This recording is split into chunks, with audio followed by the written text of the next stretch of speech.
sometimes maybe we think that education is well-rounded.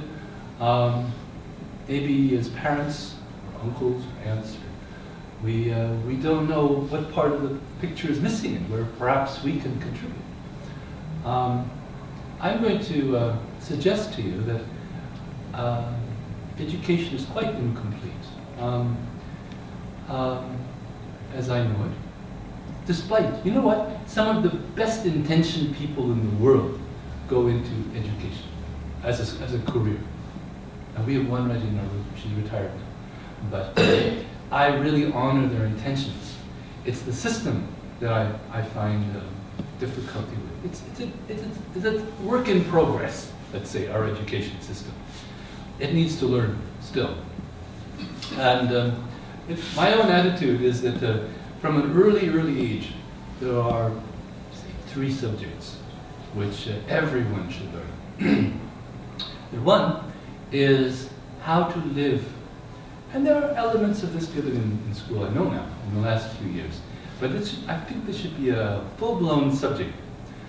How to live in harmony with the earth. How to be really ecologically sensitive. How to eat ecologically. How to dress ecologically. How to travel ecologically. How to recreate. How to have fun ecologically, so we're not such a burden on this planet. A very good Canadian, David Suzuki, once calculated that, you know, if everyone on the planet, on our planet, lived the way average Canadian lives, we would need 7 planets. Would we what? We would need 7 planets. We would need the resources of planet Earth times 7. And so it is because there is poverty on this planet, it is because some countries' economy is not as evolved as ours, that they cannot possibly achieve, most people on the planet, what they would actually desire. Many people would like to live the way we do, but this planet cannot afford it. And there may be wars over resources, water being a simple resource. There are so many resources, and there's so much advertising making everyone on this earth desire things maybe not necessary. This is a subject in and of itself, and I could speak to the whole class about it. I just want to say, this is something that I think from a young age we should learn, that more isn't always better. More isn't always better.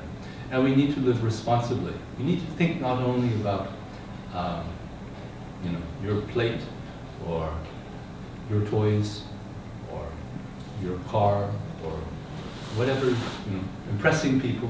We need to think about the people in the Kalahari Desert. We need to think about the people in Mongolia. We need to think about people everywhere. Because actually, we're all one family, and we all live on this little spaceship, we call it our home, and we're interdependent.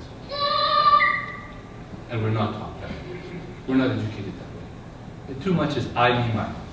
I'm going to get the best grade, and I'm going to be #1 in athletics, and me. As a planet, we can't afford to think that way anymore. It's a team sport, and we all have to pull together. That's one thing. Second thing, 3 subjects. Second subject is, I think it would be great if we encouraged our children to be very proactive and outspoken in terms of government. We should all know our Prime Minister's email address, for example. If you have something nice to say to the Prime Minister, send them an email every once in a while. This is not a police state where you will have people coming to you, I don't think.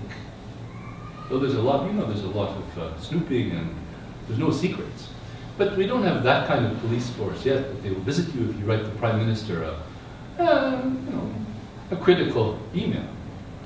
By the way, I'll tell you, and try to remember and recite after me, the Prime Minister of Canada's email address is, remember, pm@pm.gc.ca.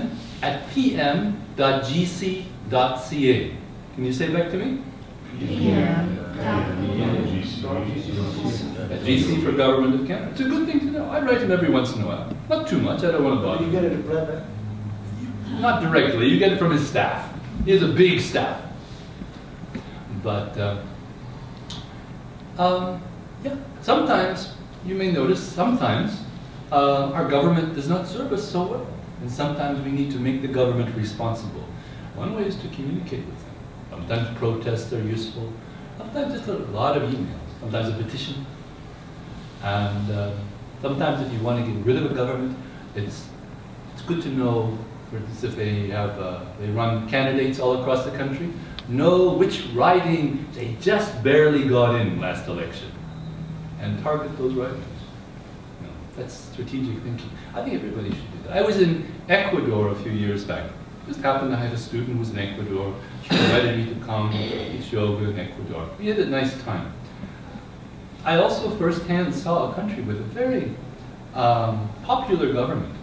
And it was the history of how they got that government, you can read for yourself, was inspiring to me. South America has a history of repressive governments. They have a history of very rich and very poor. And the very rich tend to be European, that's where they came from. And the very poor tend to be the First Nations people. And then you have mestizo, people who are mixed. And it's like that. And finally, a few years back, people got fed up. They said, we're tired of this. And they filled the streets and they demonstrated vigorously. And basically, they threw the government out, physically. And they got another government. And they gave that other government a chance, about a year. That this government isn't any better. Everybody got in the streets and said, we deserve better. We deserve a better government. Threw them out too. I think they did 3 or 4 times. And then finally they got a government that they like. And it's a very good government. It's a very good. This government, there are 2 governments in the world where in the Constitution, Mother Earth has rights. And one is Bolivia and one is Ecuador. So you cannot sin against Mother Earth. You cannot sin against the ecology because the government stands by that. That the Earth also has rights. And the Earth should not be abused. And the other thing you should know, have you heard of Julian Assange? Yeah. He's a hero of our day. His group is called WikiLeaks, and they, with the aid of Corporal Manning in the U.S. Army, and a lot of other people, are bringing out government secrets, state secrets, things they don't want us to know. And this Assange, he was a wanted man. You know, a few years back, the U.S. wanted him. They wanted to do what they did to Manning, throw him in prison for a long time. They also have, there's a fellow in Russia right now. Is hiding in Russia? Yeah. Well, there's another fellow. God bless his heart. Too bad we don't remember his name. He's a great hero. He told everybody, because nobody knew. Even the U.S. government didn't know. Most people didn't know that the U.S. government is spying on everybody. His name is Snowden, right? Edward Snowden.